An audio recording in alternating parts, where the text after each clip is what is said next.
We're glad to have you back. The Nigerian National Petroleum Company Limited has welcomed Mr. Bayo Ojulari as its new Group Chief Executive Officer. In a statement signed by Chief Corporate Communications Officer Mr. Olufemi Shone, NNPC Limited expressed appreciation to the outgoing GCEO Mr. Mele Kyari and the former board members for their dedicated service to the company and the nation.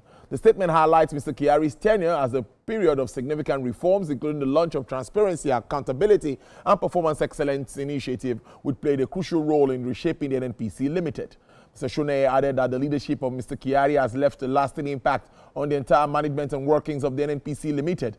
The NNPCL reaffirms its commitment to transparency and accountability, assuring stakeholders that the company will continue to build on the solid foundation established by the outgoing leadership. Let's look at the task ahead of the new leadership of the NNPCL. And with me is an international business ideation specialist, Mr. Light Shedrack. He also joins me from our Abuja studios. Mr. Shedrack, thank you so much for your patience. It's good to see you this afternoon.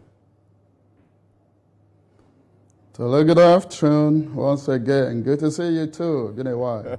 Yes, and the last time we spoke, it was the old management at the NNPC. Now it's a new management. I'd like to ask you first, what do you make of this leadership, the crop of people there, before we now go into some specifics, looking at the task ahead of this new team?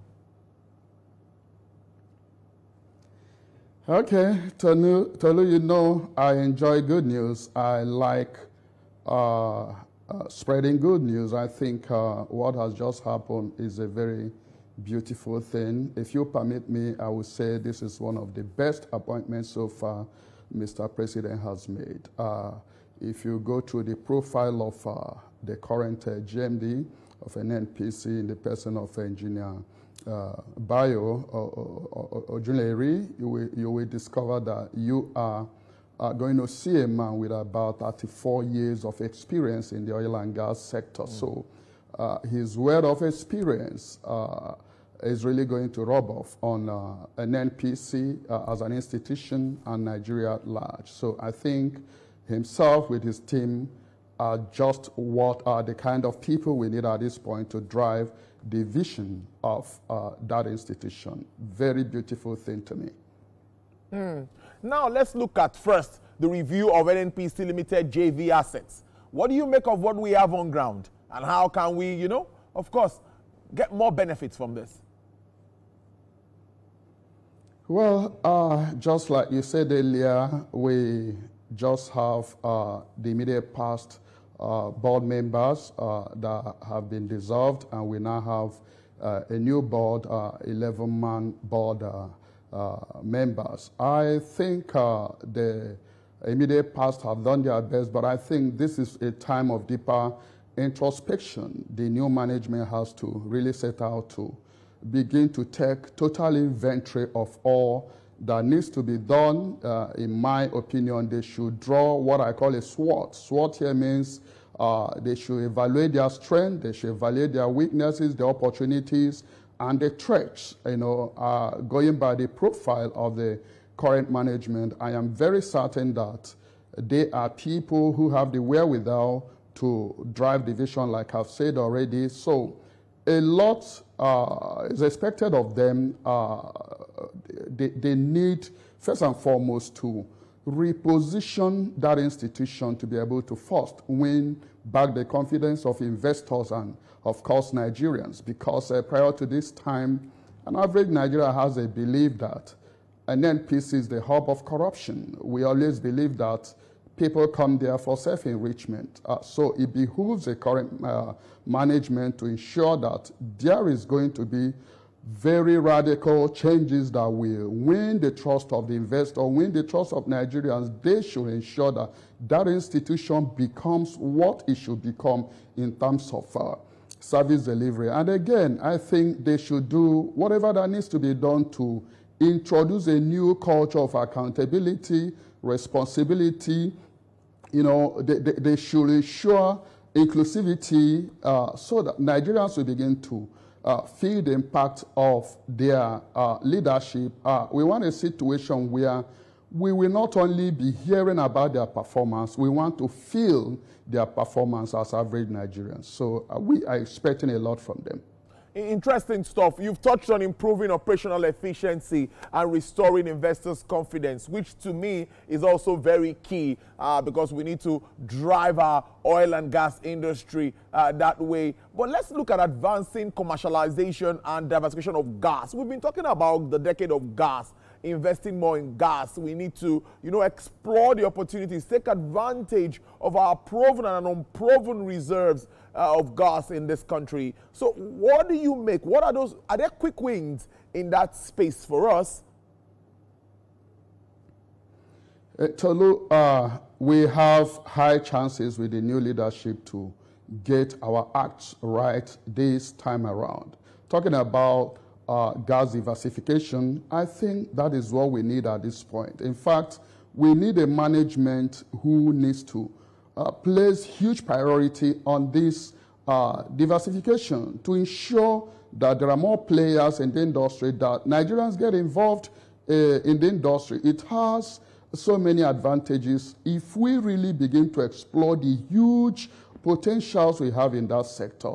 Nigeria should, at this point, the new management should be very assertive to ensure that we become global players in the oil and gas sector. And, all thanks to the new GMD, who has been opportune to work off the shores of Nigeria. He has worked in Europe from the profile I gathered around him. He has worked in the Middle East. And these are spots that oil and gas sector businesses matter. So I am thinking, with his wealth of experience, with his connection, with what he knows that happened in that sector, having been in that sector, grew through where he is today in the same sector, I think he stands a better position to best drive this vision to ensure that all that we need to collect, all that we need to earn, all that we need to, garner through these resources that we have are fully optimized. I think he has what it takes to, deliver on this very long expectation from Nigerians. It's a tall order, but I am thinking he has what it takes to drive it. I agree. It's a tall order indeed. Let's look at also targeting crude production, improved production. Even in our 2025 budget, we're already looking at above 2 million barrels per day. And if we are to go by it, the president wants an increase to about 3 million barrels by 2027. So there's this incremental growth that is expected in crude production. How feasible is that too, in your understanding? It is quite feasible. First, we have a team that is quite capable. Two, we have goals and visions and objectives we want to drive.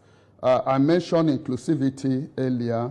I think what this management needs to do is to ensure that the policy of inclusivity, so that everybody see himself or herself as a stakeholder in the advancement of the fortune that this country can get from the oil and gas sector. Yes, we need to really expand production, crude oil production. We need to really expand. It has to be one of the key policies that we have to find any way possible to drive, because the more crude we have, the better for us.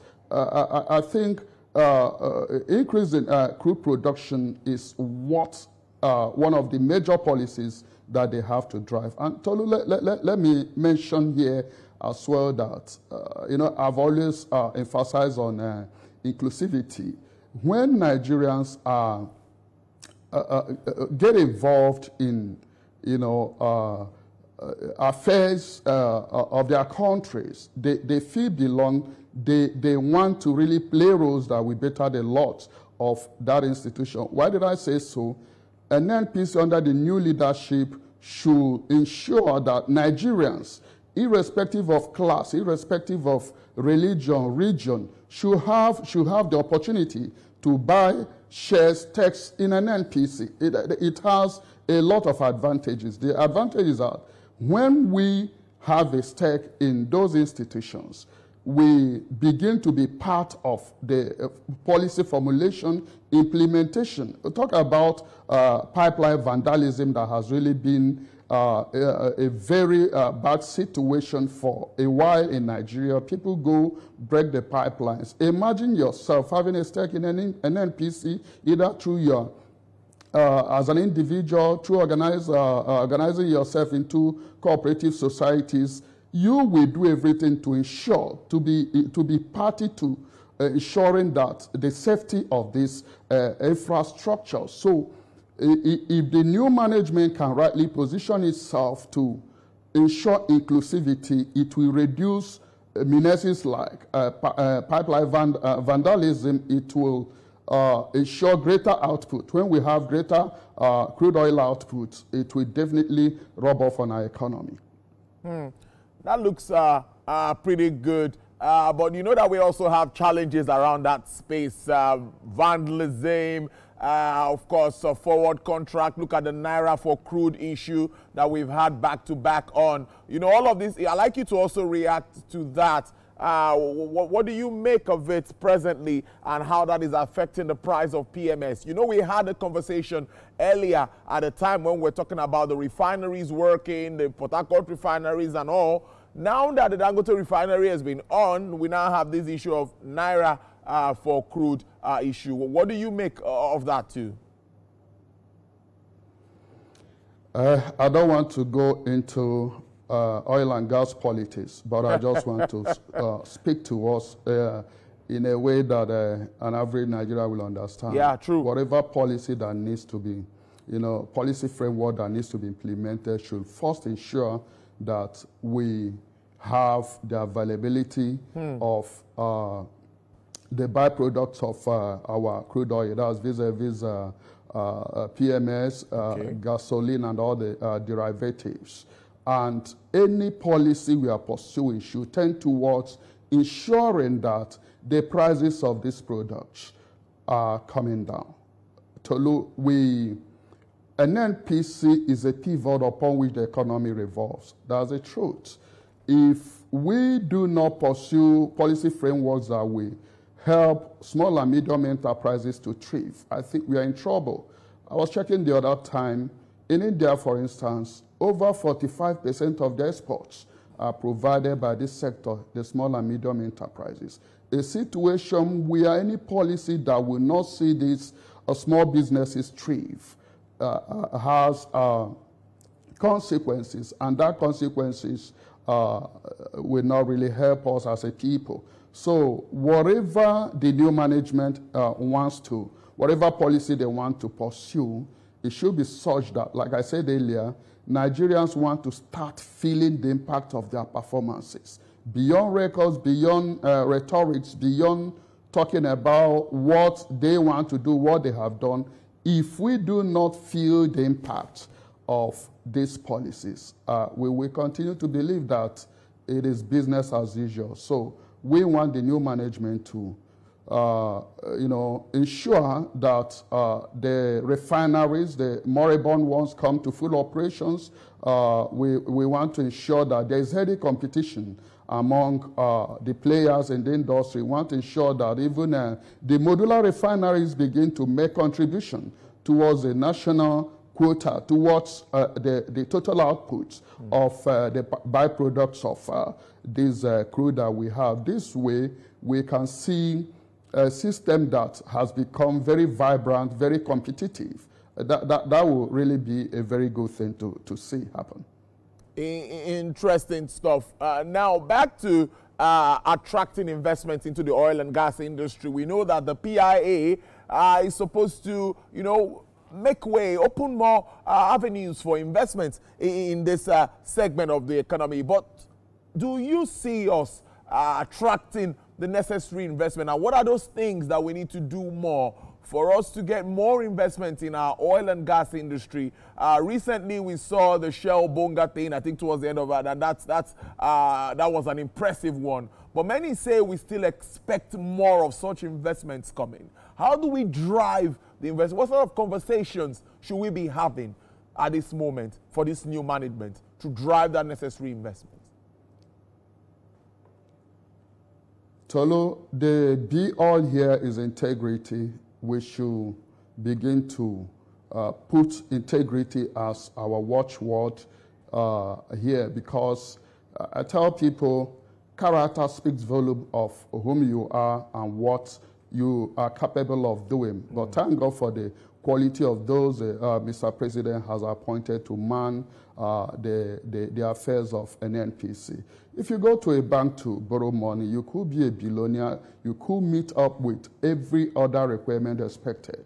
But there's something very important to the bank, okay? They want to know the integrity of the people behind running such establishment. If they do not have integrity, I can bet you that bank will not even extend loans. So the same thing with institutions like an NPC.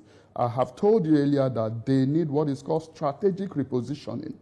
People should see them performing. People should see them, feel them performing. So if you need people to get involved, foreign investors to get involved, you should project yourself in a way that you do not shroud your activities as if it is a court-like establishment. You should create a culture of accountability. You should create a culture of informing people about your activities. Nigerians have the right to know. Don't keep back your records and books. How will an investor, a potential investor, want to get involved if he cannot assess your financial inflows and outflows? Why do we run an establishment in a manner that suggests that you're not willing to let the public know what is happening there? So it is more like an advice to the new management to put integrity first, to put accountability first, responsibility first. This way, if that is done, it is only natural that you will have investors coming to ask what they can do with you. It is that natural. So integrity of the new management has so much to do with the level of success they are capable of achieving within their stay in office. Interesting conversation as always. We'll keep a track on this and keep up this conversation so that we'll be able to let them know that we need to keep them on their toes and see how all of this can be actualized as they've been instituted. Mr. Light Shedrack, International Business Ideation Specialist, thank you for your time on Business Nigeria. We always appreciate you. Enjoy the rest of your day. Thank you, my brother. Have a blessed day. All right, then.